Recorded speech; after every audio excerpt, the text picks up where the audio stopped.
Okay, now let's see Newton's third law in practice. Okay, so I can come up with really complicated examples of something pushing on something else and then something else pushing on it. But let's go all the way back down to the simplest example I can think of first. All right, so we'll understand thing and then we'll go to more advanced examples like a string pulling on each other, and then you can step on an elevator and the elevator is pushing on you and all that cool stuff, right? So, but the simplest thing to get you understand is if I have two blocks. Let's say, all right, let's start with one block. If I have one block of 5 kilograms, like this, and I push it with a force of 10 newtons, okay, what is the acceleration of it? So any person under the sun can tell you the acceleration. Well, if you really understand how Newton's second law works, it's the net force on it, right? So I only have one box, so what should I do?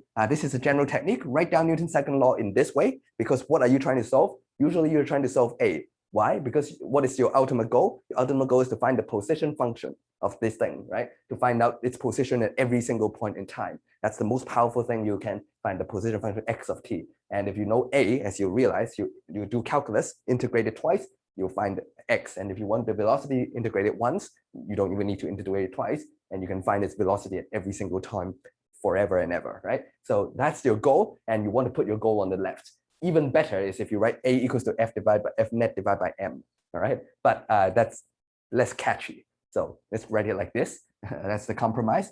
The net force, this is not a free body diagram. I'm just showing you what's almost the physical diagram of what's pushing on it. The free body diagram is it's experiencing. Remember, the free body diagram is what the object is experiencing, right? It's a very self-centric view, right? You look at the object itself. You don't care what's causing it. Just ask, what do I feel? What do I experience? Put yourself in the shoes of the box. Is that a right sentence? Yeah. Sounds weird. But yeah, if you put yourself not in the box, but in the shoes of the box, and you feel being pushed this way. So that's what the free body diagram is. Let's give it a name, right? Let's say P. So that's the magnitude. I'm just going to write it without direction. So P is 10, right? So the net force is P. I can apply that over here. But before even I do that, I encourage you, first thing, write this out. Yeah, let's make this a tip, right? First thing, write it out. Second thing, label. Label each variable, right? What do I mean by that? Is this M of the box, the acceleration of the box, the net force on the box. This is the step where lots of people don't do, and you're allowed to not do it if you know what you're doing. I never know what I'm doing, so I always label it, and you'll see a lot of mistakes come from students not knowing what they're doing and not labeling the things, and mistakes will arise, right? I don't know, most of the time I don't know what I'm doing, so I always try to label things as clear as possible like this. Why do we start doing this now and not before? It's because before we were concerned with objects with one object. Actually, I only have one object now, but I'm going to split this in two in just a moment, right? And as soon as you have two objects, you'll have potentially two different mass, potentially two different accelerations, potentially two different net forces on the object. They might not be the same. And the biggest mistake I've seen in Newton's third law and all the dynamics of motion problem is students taking one variable, plugging the value into the wrong variable, because both of them is M. But this M is not that M, but they will solve for one M and then they plug it into another one. And that's where all the mistakes, or 90% of the mistakes come from, right? So this is, right, so here, just write the law, write the second law, write it down, then label each variable in the law, okay?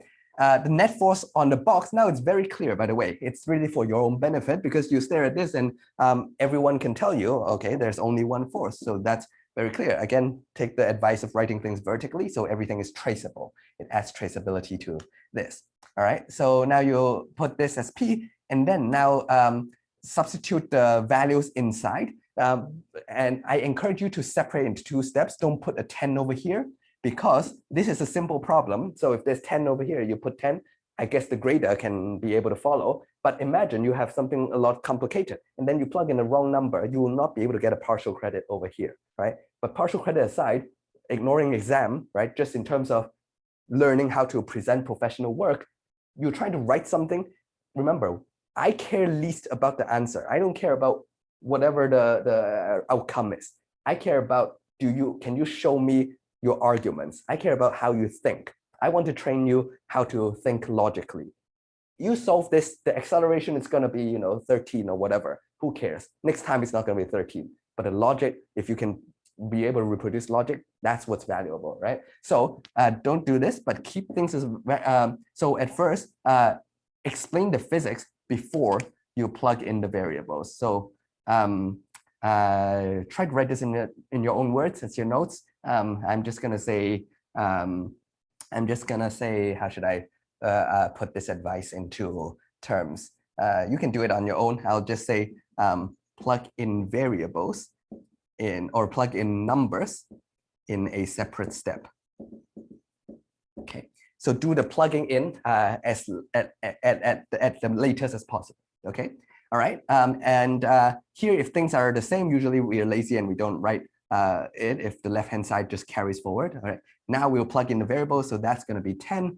Acceleration of the box, I don't know. I'll just carry forward. The mass of the box is 5. Everything is in MKS units, and that's an easy solution. That is 2, right? And you can plug in the SI units end. So this is another tip, right? I call this tip: if you start off with SI, you end up with SI. This is the easiest way to do physics, even if you're not given things in SI units. So first of all, learn the SI base units of everything. So force, the SI base unit is Newton. Kilonewtons is also SI units, right? You can have millinewtons, you can have kilonewtons, you can have meganewtons. However, these are not base SI units. So what I really mean is start off with base SI units. You end up with base SI units. It's just more catchy to say you start off with SI, you end up with SI. All right. So if you change everything slightly counterintuitively, is kilograms is the base, not grams. But that's just a standard because newtons is defined as in newtons. The unit is defined in terms of everything like that. Okay, good. So far this is easy. This is one object. But what if I split this into 2?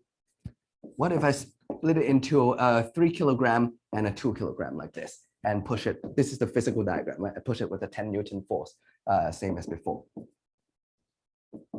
Okay. Now, what are the forces on the individual objects? So now I have 2 objects interacting with each other, right? So can you draw a free body diagram? Let's give them names, A and B. Can you draw a free body diagram on each?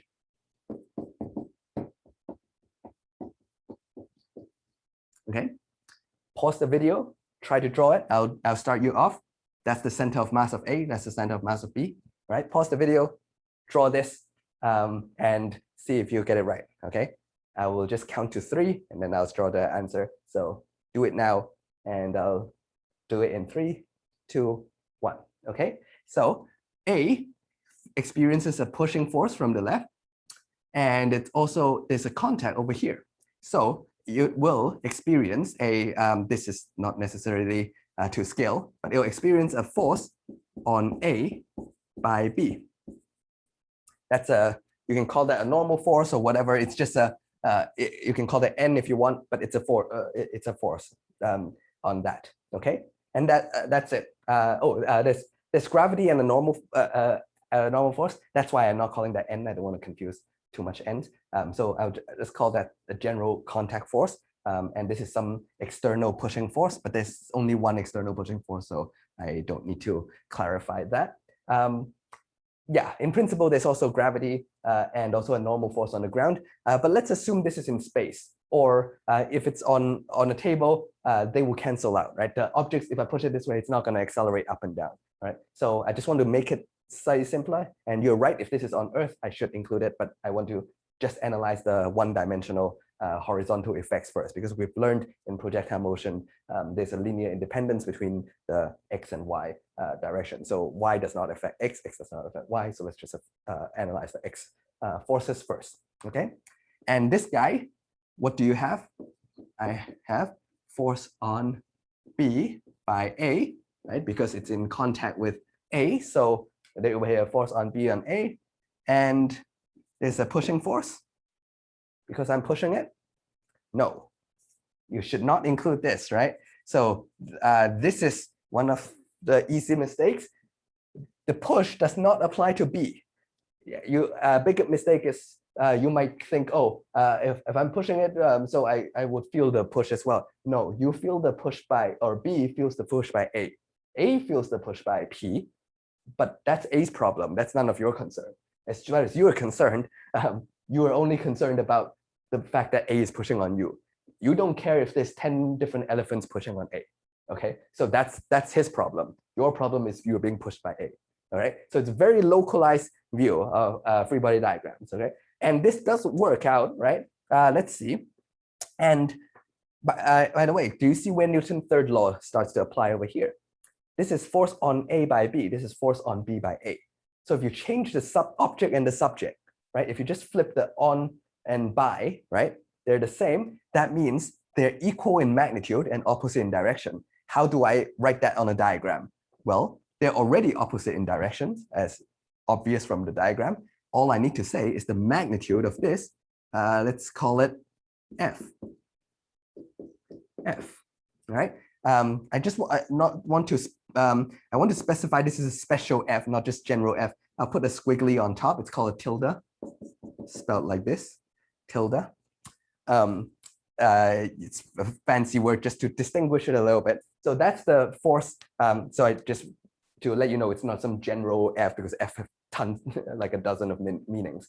So that's a special F on A on B, but sorry, on A by B, and the magnitude is the same. Notice I'm using exactly the same F tilde over here. All right. So now what you need to do is just follow these things, and you can find out what happens to each of the case, right? So imagine I haven't solved this problem.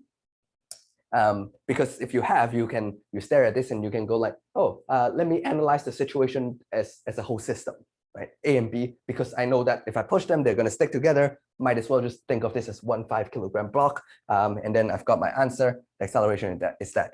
Let's assume you haven't done this part, or for some reason you need to analyze them separately. In this case, you don't have to, but in example 2, you'll see that you have to. Anyway, yeah. So can you get the same result? Can you find the acceleration? Let's assume you haven't done the left-hand side, right? Then you're going to follow the same steps. Write out the second law. Important to put the net. It's not any force, right? It's not P that creates an acceleration. It's not F tilde that creates an acceleration. It's these two added together. In fact, the net force, but before you do, label the variable. So this is MA, AA, and the net force on box A. It's very easy to make a mistake, because sometimes you would write this, or I've seen students would write this and go like, oh, let me plug this M into this M. And that's where everything starts to go wrong, right? Don't do this, because here you're going to write B, B, B for this guy. Well, we'll get to this guy in a second. Focus on this first. What's the net force? Well, let's make this positive. So it will be this minus this, right?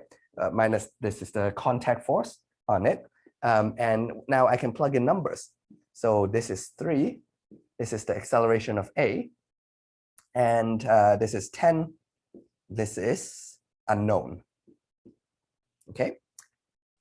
What else can you do over here? Let's write it a little bit larger. What else can you do over here? I don't see anything else. That's the simplest you can get, right? 3A of A equals to 10 minus F tilde. Okay. So let's move on to this side. What's the net force on B? That's the only force, is F tilde, right? It's the contact force on B by A. So now you can plug in numbers. This is 2AB equals to, again, F tilde. Okay. How many equations do you have? You have 2. How many unknowns do you have? Well, I have F tilde, I have AA and AB. I can't solve 3 unknowns for 2 equations. However, you notice AB and AA is related. This is the acceleration of box A. This is the acceleration of box B. How are they related? They must be the same. The acceleration of A must equal to the acceleration of B. You see that in the glare? It's just about, all right. Yeah, the acceleration of A, write it over here. They have to be the same, right?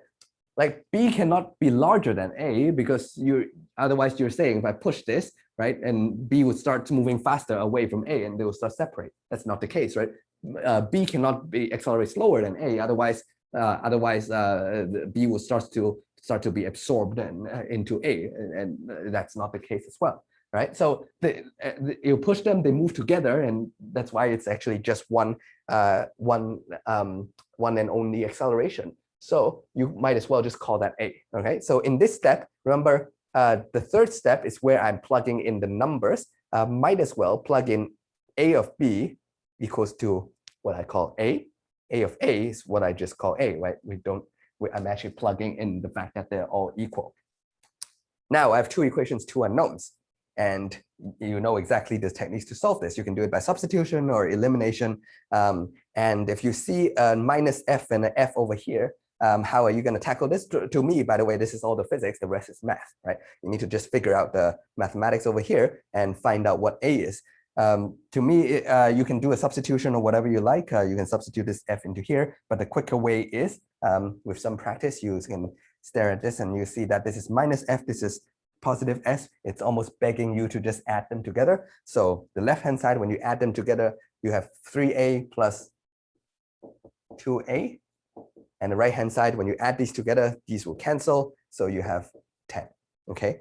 So you have 5A equals to 10. What does that tell you? It tells you A equals to 2 meters per second squared. And you, of course, get the same result. And if I ask you, hey, what is the contact force? I can also solve for that. I can actually go one step further in solving for that. Let's see, let's just squeeze it in here. And I now have A over here, so I can just choose one of the equation and plug it back in. I can plug it in here or I can plug it in there. Which one's easier, right? Looks like this is easier. So I play 2 in here, so I just get this is 4, right? You can do a double check, right? You can plug this in here as well. So in an exam, if you don't have time, just leave this as it is, right?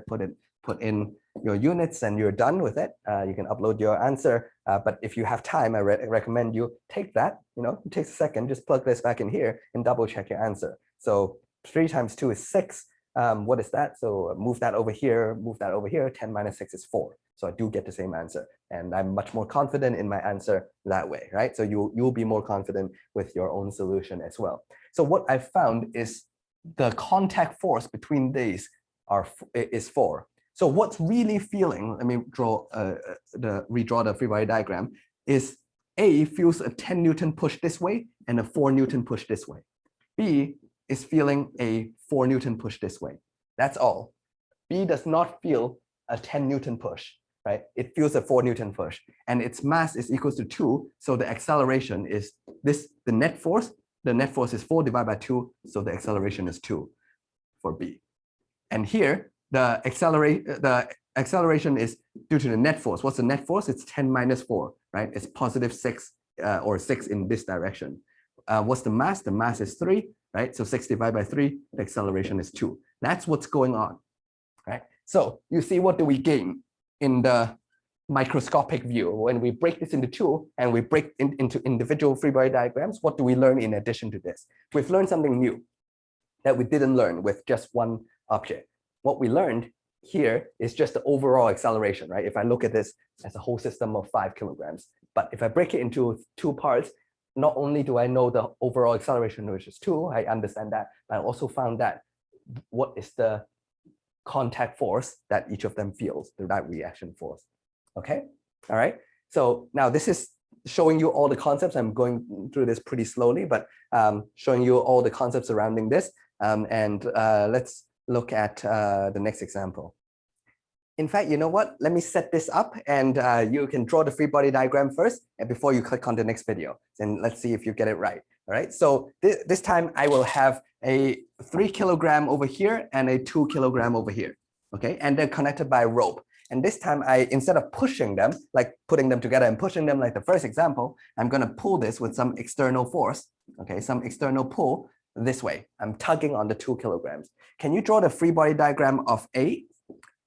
And remember, if you say A over here, give it a name over here. Otherwise, your grader, because you're going to label MA like that later on, M sub A sub A like this. And you want your grader to know what you're talking about. Because if you call this A, your friend might call that A, right? So you want to know that. And the free body diagram of B. Okay, can you draw the free body diagram of both? In fact, how many objects I have over here. I said I connect them with a rope, right? So can you also draw the free body diagram of the rope?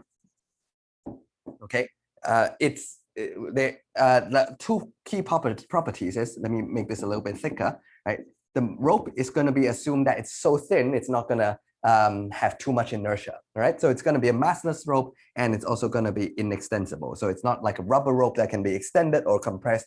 So it's inextensible. That means it cannot be stretched like this, okay? So can you draw a free body diagram of each thing? And do this first quickly, and then click on the next video, and we'll look at this example.